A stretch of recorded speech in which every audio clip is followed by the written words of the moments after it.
Friends, welcome back to our channel. నిన్న ములాన్పూర్ వేదికగా జరిగిన Gujarat Titans versus Punjab Kings మధ్య మ్యాచ్లో పంజాబ్ కింగ్స్ టీం 3 వికెట్ల తేడాతో థ్రిల్లింగ్ విక్టరీ అయితే కొట్టింది. సో పంజాబ్ కింగ్స్ టీం అయితే అంత ఈజీగా అయితే మ్యాచ్ గెలవట్లేదు.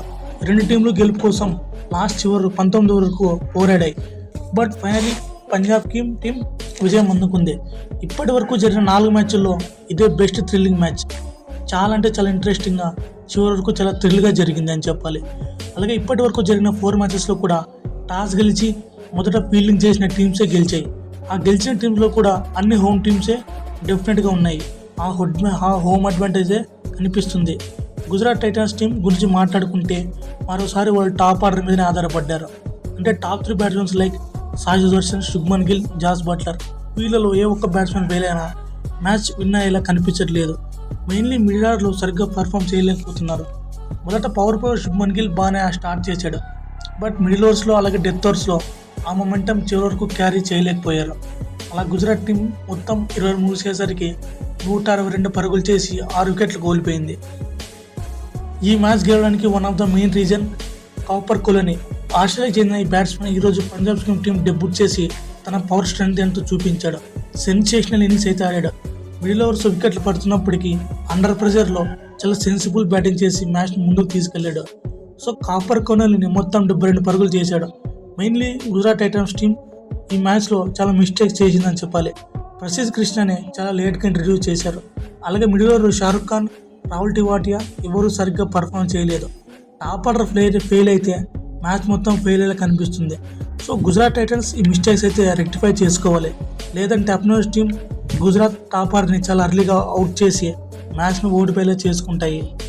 ఇప్పుడు ఈ మ్యాచ్ యొక్క పూర్తి హైలైట్స్ గురించి తెలుసుకుందాం. ముందుగా టాస్ అయితే పంజాబ్ టీం గెలిచి ఫీల్డింగ్ తీసుకుంది.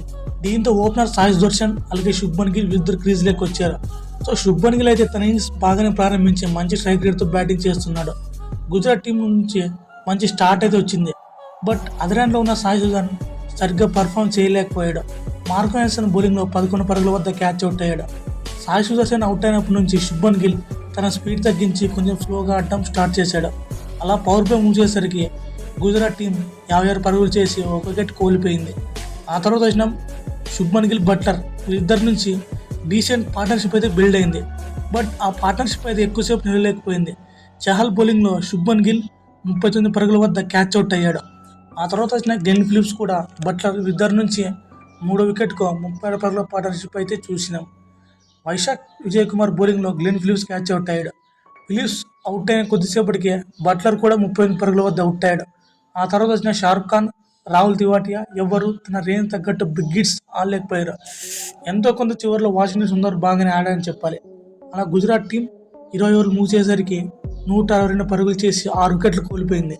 ఇక పంజాబ్ టీం బౌలింగ్ విషయానికి వస్తే వైశాఖ్ విజయ్ కుమార్ బాగా బౌలింగ్ వేశాడు. 4 ఓవర్లు వేస్తే కేవలం 34 పరుగులు మాత్రం ఇచ్చి 3 కీలకమైన వికెట్లు పడగొట్టాడు. ఇక చహల్కు 2 వికెట్లు పడ్డాయి. మార్క్ ఆండర్సన్కు వికెట్ పడింది. ఇక హర్షదీప్ సింగ్, బాట్లెట్ వికెట్లు తీయలేకపోయినప్పటికీ మంచి ఎకానమీతో బౌలింగ్ వేశారు. హర్షదీప్ సింగ్ ఆ లాస్ట్ ఓవర్ 20 ఓవర్ తప్పించి మిగతా 3 ఓవర్లు బాగానే వేశాడు. ఇక 160 పరుగులు టార్గెట్ తిన్న పంజాబ్ టీంకి అంత మంచి స్టార్ట్ అయితే రాలేదు. ఓపెనర్స్ ప్రియాంశ్ ఆర్య కేవలం 9 పరుగులు మాత్రమే చేసి కగీశ్వర్ రబాడా బౌలింగ్లో అవుట్ అయ్యాడు. ఆ తర్వాత వచ్చిన కాపర్ కొలోని చాలా అద్భుతంగా బ్యాటింగ్ చేశాడు. డెబ్యూటెంట్గా చేసి ఫస్ట్ మ్యాచ్లో విధ్వంసం క్రియేట్ చేసి గుజరాత్ బౌలర్స్కి జుక్కలు చూపించాడు. ఓపెనర్ ప్రభుసిమ్రాన్ సింగ్ అలాగే 1 డౌన్ బ్యాట్స్మెన్ కాపర్ కొలోని వీళ్ళిద్దరి నుంచి మైండ్ బ్లోయింగ్ పార్ట్నర్షిప్ అయితే బిల్డ్ అయింది. మెయిన్లీ 4వ ఓవర్ కగీశ్వర్ రబాడా బౌలింగ్లో Prabhsimran Singh back to back సిక్స్లు కొట్టాడు. అదే ఓవర్లో కాపర్ కొలోని కూడా 1 సిక్స్ కొట్టాడు. అలా పవర్ ప్లే మూసేసరికి పంజాబ్ టీం 55 పరుగులు చేసి 1 వికెట్ కోల్పోయింది.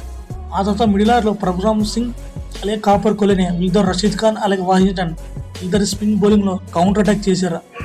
మ్యాచ్ పంజాబ్ వైపు మొమెంటంను రషీద్ ఖాన్, ప్రభుసిమ్రాన్ సింగ్ తీసుకెళ్తున్న సమయంలో రషీద్ ఖాన్ ప్రభుసింగ్ను అవుట్ చేసి బ్రేక్ వేశాడు. ఆ తర్వాత కెప్టెన్ శ్రేయస్ అయ్యర్ రాగానే 2 సిక్స్లు కొట్టాడు. ఆ తర్వాత గాయం కారణంగా ఇంజరీతో ఎక్కువసేపు స్టాండ్ కాలేక క్యాచ్ అవుట్ అయ్యాడు. ప్రసిద్ధ్ కృష్ణ ఇప్పటి నుంచి చాలా బౌలింగ్ టైట్గా వేయడం మొదలుపెట్టాడు. ప్రసిద్ధ్ కృష్ణ బౌలింగ్ దెబ్బకు పంజాబ్ మిడిల్ ఆర్డర్ సరిగ్గా నిలవలేకపోయింది. మార్కస్ స్టోయినిస్, శశాంక్ సింగ్, నెహల్ వజేరా వీళ్ళు ముగ్గురు ఒకరి తర్వాత ఒకరు చాలా అర్లీగా అవుట్ అయ్యారు. దీంతో పంజాబ్ స్కోర్ 118 పరుగులకే 6 వికెట్లు కోల్పోయింది. ఒక ఎండ్లో వికెట్లు పడుతున్నప్పటికీ అదర్ ఎండ్లో కోపర్ కోహ్లీని ఎక్కడా తడబడకుండా చాలా వాల్యుబుల్ ఇన్నింగ్స్ అయితే ఆడాడు. తన ఓపెనింగ్ డెబ్యూట్ మ్యాచ్లోనే బ్యూటిఫుల్ ఆఫ్ సెంచరీ చేసి మ్యాచ్ గెలవడంతో కీలక పాత్ర పోషించాడు.